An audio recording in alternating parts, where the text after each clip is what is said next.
Hi everyone, welcome back to my channel. My name is Maggie. Today I've got my March monthly zero-based budget. I use a zero-based budget to help me get out of debt, and I've been able to achieve some pretty great savings goals as well with that method. So that's what I keep using.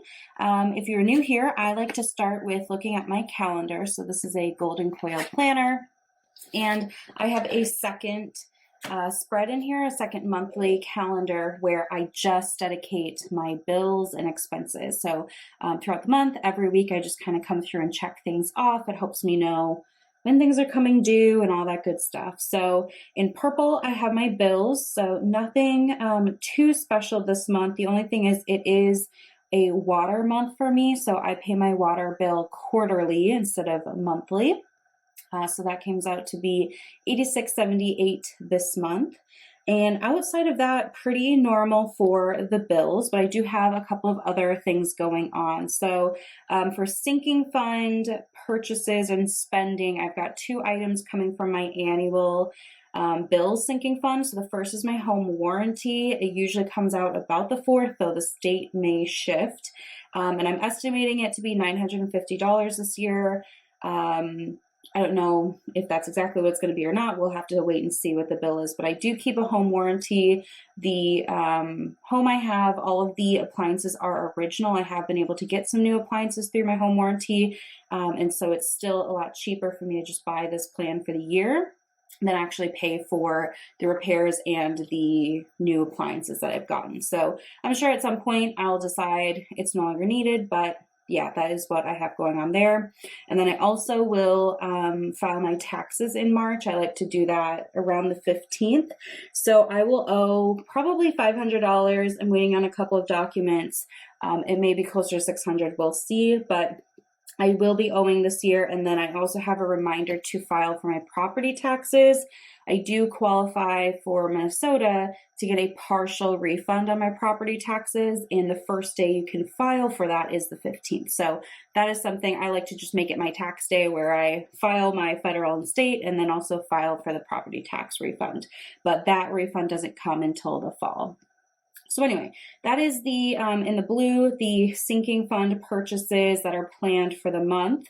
Here highlighted in green, I'll be down in the city for a couple of days. I have a ring making class with my best friend. So instead of getting Christmas gifts this year, I decided to buy the class, and then there is a $15 upcharge to change the metal from silver to gold, and I want to do gold rings. So I'm going to just plan to pay $15 to upgrade the metal, but the actual class and everything is already paid for and taken care of. What else can I say here? I've got two savings challenges that'll come up. So if you are new here, I do cash savings challenges mostly to fund holidays. So we have St. Patrick's Day and Easter in March. So I have $50 saved for each of those that I can use for whatever, I see fit. I don't have any set plans at this time, but it's always nice to have a little bit of extra spending money and a little bit extra cash for those holidays, because things like going out to eat, especially with Easter, we tend to do like a brunch. On St. Patrick's Day, I don't know what we have planned, but something always seems to come up, and it also coincides when I'm in the city. So we might do something when we're down there. We'll see. But this is the overview for March. Let's go ahead and get into my actual numbers and the actual budget.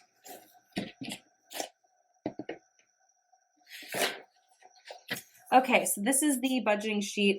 I got real crooked on my line today, but that's fine. It still works. I like to do pen and paper to kind of finalize my budget. I do all of this on a spreadsheet first, but for whatever reason, it just feels more official and like final when I do it on paper.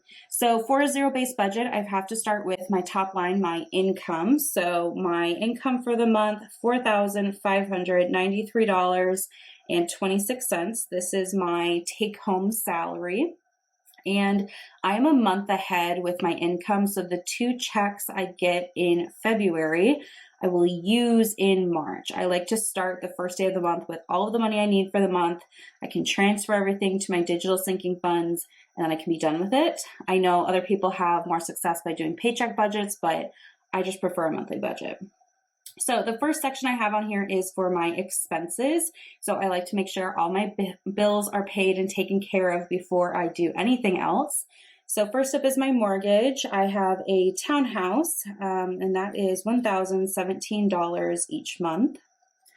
And then my HOA for my townhouse is $312.46 a month, which is a little steep, but honestly, I do get a lot of benefit. My cable and my internet are rolled up in here because we have such a large neighborhood in this association. We're able to get some really great group rates. This also includes snow removal, lawn care, trash and recycling services. Like, I'm okay because one time I did price it out, like what it would be if I had to pay for each of those services, and it was significantly more expensive than this number here. Okay, insurance is next, and this is $213.45. This is for my car insurance, my homeowner's insurance, and I have an umbrella policy.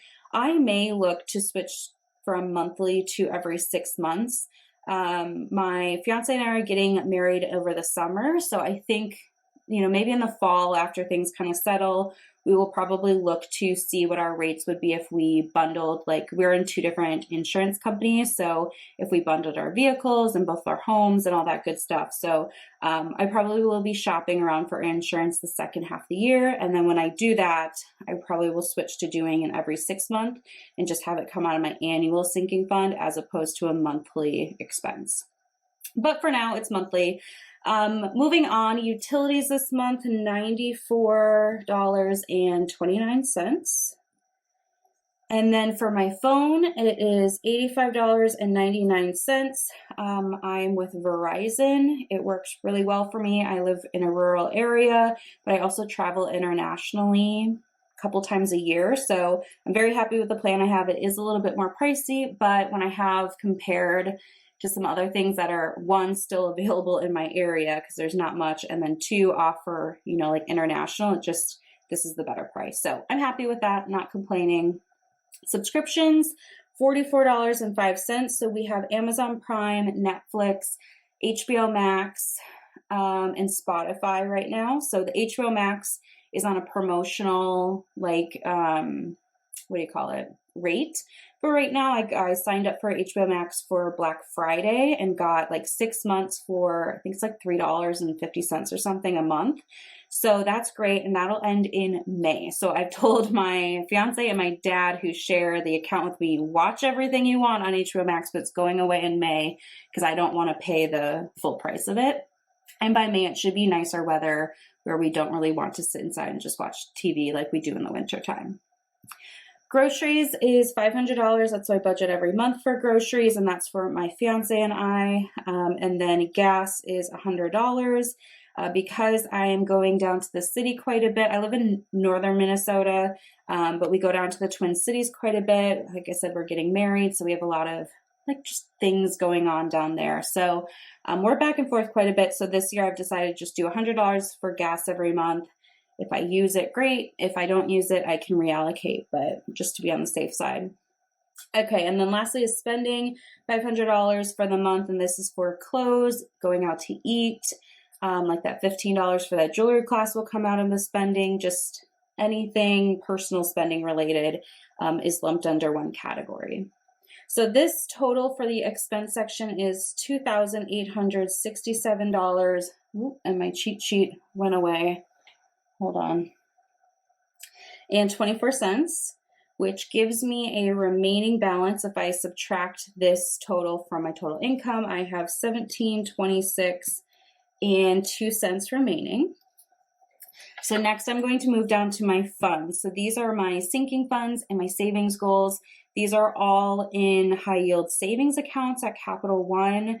I personally like to have each of these pretty much as its own sinking fund in its own account. It just makes it a lot easier for me to maintain, though you definitely could just have one account and keep track of it on a spreadsheet. So for annual this month, I've got to bump it up. I'm doing $500 this month just because I have the taxes and the home warranty coming up. I honestly am owing more in taxes than I thought I would. So I just want to give that a full buffer, and that's fine. Things happen. Miko is my cat, and he gets $50 each month to pay for his litter and food and all that good stuff. Incidental, this is kind of like my miscellaneous fund. This gets $50 every month. I just keep it with my bills checking account in case any of my bills are higher than normal. And then if I just need a little bit of a cushion for anything else, I can use that. Vacation, we'll be getting $175. We don't have anything planned for March or April at this point in time, but my fiance travels for work, so there may be an opportunity that comes up where I want to tag along on one of his trips. Beauty will be getting $70. That's for all of my hair, skin, nail, all that good stuff. Then we have car, which will get $30. I have to check, but I think I'll probably end up needing a oil change in the spring or summer. So we'll just kind of keep an eye on that, but I like to let this build up. Gifts will be getting $60. Giving will be getting $30. What else do we have here? Health will be getting $50. This is for like over-the-counter stuff, anything from like the drugstore. Home will be getting $50. I'm so proud of myself. I have not made any home purchases so far this month. Something will probably sneak up on me, but I'm feeling very good about that. And then my emergency fund, I always put $20 into my emergency fund. I do have a fully funded emergency fund, but with the cost of living and everything, I just like to put $20 in every month to kind of keep the balance going. It does earn interest. Right now it's earning probably close to $20 a month on its own. So that's great as well, and why I really like the high yield savings account. But it's just a habit to kind of keep up with so that I don't have to worry about always recalculating that I have 3 months of expenses, because I'm always adding in. Okay, and then all extra money is going towards my wedding. So this month we're budgeting $461.02.